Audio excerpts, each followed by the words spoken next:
Hi friends, welcome to our channel. Brahmamudi serial next ఎపిసోడ్లో ఏం జరగబోతోందో ఈ వీడియోలో చూసి తెలుసుకుందాం.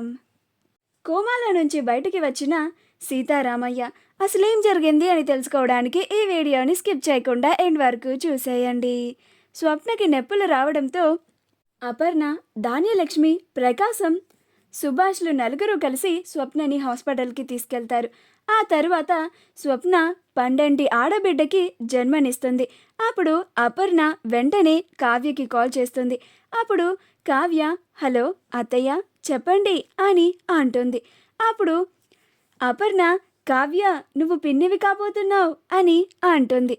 అప్పుడు కావ్య ఆ మాట వినగానే, నిజమా అత్తయ్య, అమ్మాయా అబ్బాయా అని అంటుంది. అప్పుడు అపర్ణ, మహాలక్ష్మి లాంటి అమ్మాయి పుట్టింది అని అంటుంది. అప్పుడు కావ్య, నేను ఆయన ఇప్పుడే వస్తున్నాం అత్తయ్య అని కాల్ని కట్ చేస్తుంది. అలా కావ్య ఆ శుభవార్త వినగానే చాలా సంతోషపడుతూ ఉంటుంది. అప్పుడు రాజ్, ఏంటి కళావతి, ఏమైంది, చాలా హ్యాపీగా ఉన్నట్టున్నావు అని అంటాడు. అప్పుడు కావ్య, అత్తయ్య గారు కాల్ చేశారండి, మీరు ఇప్పుడు బాబాయ్ అయ్యారు అని అంటుంది. అప్పుడు రాజ్ కూడా చాలా హ్యాపీగా ఫీల్ అవుతాడు. అవునా, అమ్మాయా అబ్బాయా అని అంటాడు. అప్పుడు కావ్య, అమ్మాయి పుట్టిందంటండి అని అంటుంది. అప్పుడు రాజ్, సరే పద త్వరగా వెళ్ళి ఆ పాపని మీ అక్కని చూసి వద్దాం అని అంటాడు. అప్పుడు కావ్య, ఆ పదండి అని ఇద్దరు కలిసి హాస్పిటల్కి వెళ్తారు. అలా అందరూ ఆ చిన్ని బాబాయిని చూసి చాలా సంతోషపడుతూ మురిసిపోతూ ఉంటారు. ప్రకాశం, ఓయ్ రుద్రాని, ఇప్పుడు నీకు మనవరాలు పుట్టింది, ఇప్పుడైనా నీది చిన్న వయసు అని చెప్పుకోవడం మానేసుకో. ఎందుకంటే ఆ పాప నిన్ను నానమ్మ అని పిలుస్తూ ఉంటే నీ ఏజ్ కవర్ అవ్వదు కదా, అప్పుడు అందరికీ నీ ఏజ్ తెలిసిపోతుంది అని అంటాడు. అప్పుడు అందరూ నవ్వుతూ ఉంటారు. అప్పుడు రుద్రాని, చిన్నన్నయ్య అని అంటుంది. అప్పుడు సుభాష్, రే రాహుల్, ఇప్పుడు నువ్వు తండ్రివయ్యావు, ఇకనైనా గాలి తిరుగుళ్ళు తిరగకుండా చెడ్డ పనులు చేయకుండా బాధ్యతగా వహించు, ఇప్పుడు నీకు మరింత బాధ్యత పెరిగింది అని అంటాడు. అప్పుడు రాహుల్, అలాగే మావయ్య అని అంటాడు.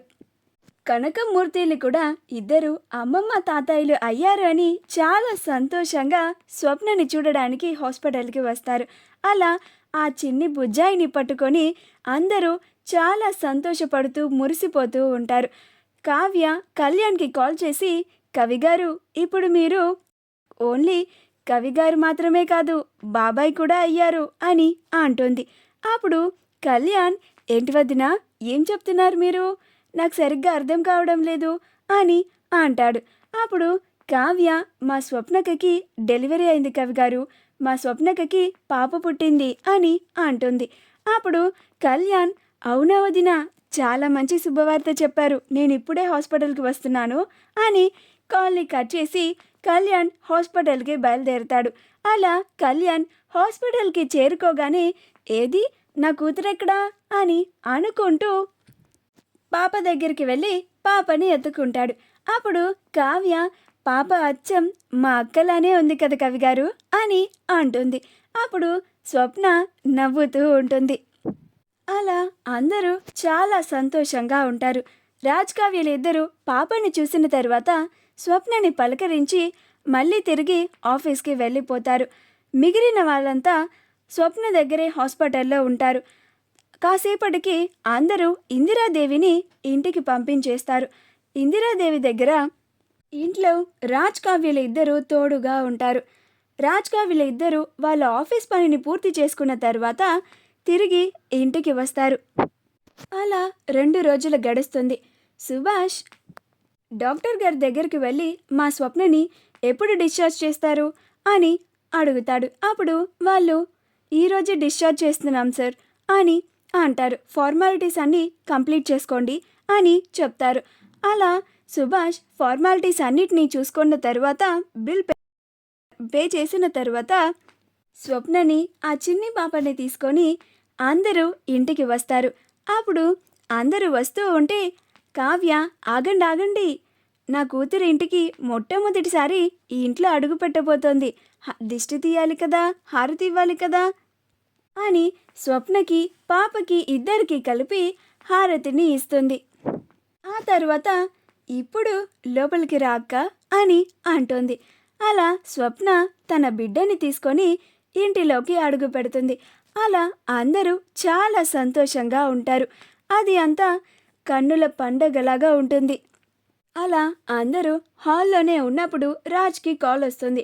అప్పుడు రాజ్ హలో చెప్పండి అని అంటాడు. అప్పుడు మేము హాస్పిటల్ నుంచి కాల్ చేస్తున్నామండి, మీ తాతయ్య గారు కోమాలో నుంచి బయటికి వచ్చారు అని అంటారు. అప్పుడు రాజ్ అవునా, చాలా థ్యాంక్స్ అండి, చాలా మంచి గుడ్ న్యూస్ చెప్పారు అని కాల్ని కట్ చేస్తాడు. అప్పుడు అపర్ణ ఏమైంది రాజ్ అని అంటుంది. అప్పుడు రాజ్ తాతయ్య కోమాల్లో నుంచి బయటికి వచ్చారంట మామ్ అని అంటాడు. అప్పుడు ఇందిరాదేవి ఈ చిన్ని బుజ్జాయి నా ఇంట్లోకి అడుగు పెట్టిన వెంటనే మంచి శుభవార్త వచ్చింది. నా బావ ఇన్ని నెలలుగా కోమాలో ఉండి ఈరోజు కోమాలో నుంచి బయటికి వచ్చాడు, స్పృహలోకి వచ్చాడు. నా బావ నా కోసం ఎదురు చూస్తూ ఉండి ఉంటాడు, నన్ను చూడాలని అనుకుంటూ ఉండి ఉంటాడు. అందరం వెళ్ళి బావని చూసి వద్దాం, బావ మనందరి కోసం ఎదురు చూస్తూ ఉండి ఉంటాడు అని అంటుంది. అప్పుడు కావ్య అమ్మమ్మ గారు మీరు నేను అయినా వెళ్ళి తాతయ్య గారిని చూసి వద్దాం, అక్క దగ్గర అత్తయ్య వాళ్ళంతా ఉంటారు అని అంటుంది. అప్పుడు ఇందిరాదేవి సరే పదండి అని ఇందిరాదేవి కావ్య రాజులు ముగ్గురు సీతారామయ్యని చూడ్డానికి హాస్పిటల్కి వెళ్తారు. అలా సీతారామయ్య స్పృహలోకి రాగానే ఇందిరాదేవి చాలా సంతోషపడి బావా అని పిలుస్తుంది. అప్పుడు సీతారామయ్య చిట్టి అని అంటాడు. అప్పుడు ఇందిరాదేవి చాలా రోజులకి సీతారామయ్య తనని చిట్టి అని అనడం వినడం వల్ల చాలా కన్నీళ్లు పెట్టుకుంటూ ఉంటుంది. అప్పుడు సీతారామయ్య బాధపడుకు చిట్టి, నేనిప్పుడు బాగానే ఉన్నాను కదా అని అంటాడు. అప్పుడు ఇందిరాదేవి ఇన్ని రోజులు నువ్వు లేకుండా ఆ ఇంట్లో నాకు చాలా కష్టంగా అనిపించింది బావా, నువ్వు నన్ను ఎప్పుడు చిట్టి చిట్టి అని పిలుస్తూ ఉంటే చాలా ఉత్సాహంగా ఉండేదాన్ని. ఇప్పుడు ఆ ఇంట్లో నన్ను చిట్టి అని పిలిచేవాళ్ళే లేరు. ఇప్పుడు నువ్వు వచ్చేసావు కదా, నాకు ఇప్పుడు చాలా సంతోషంగా ఉంది. బావా ఇంకొక విషయం, మన స్వప్నకి డెలివరీ అయింది, మహాలక్ష్మి లాంటి ఒక చిన్న పాప పుట్టింది, నువ్విప్పుడు ముత్తాతవయ్యావు అని చాలా సంతోషంగా చెప్తూ ఉంటుంది. రాజ్ కావ్యలు కూడా సీతారామయ్యని చూసి చాలా సంతోషపడుతూ ఉంటారు. తాతయ్య గారు అని పలకరిస్తూ ఉంటారు. మా వీడియో కనుక మీకు నచ్చినట్లయితే లైక్ చేయండి, షేర్ చేయండి, మా ఛానల్ని సబ్స్క్రైబ్ చేసుకోండి, పక్కనే ఉన్న బెల్ ఐకాన్ని క్లిక్ చేయడం మాత్రం మర్చిపో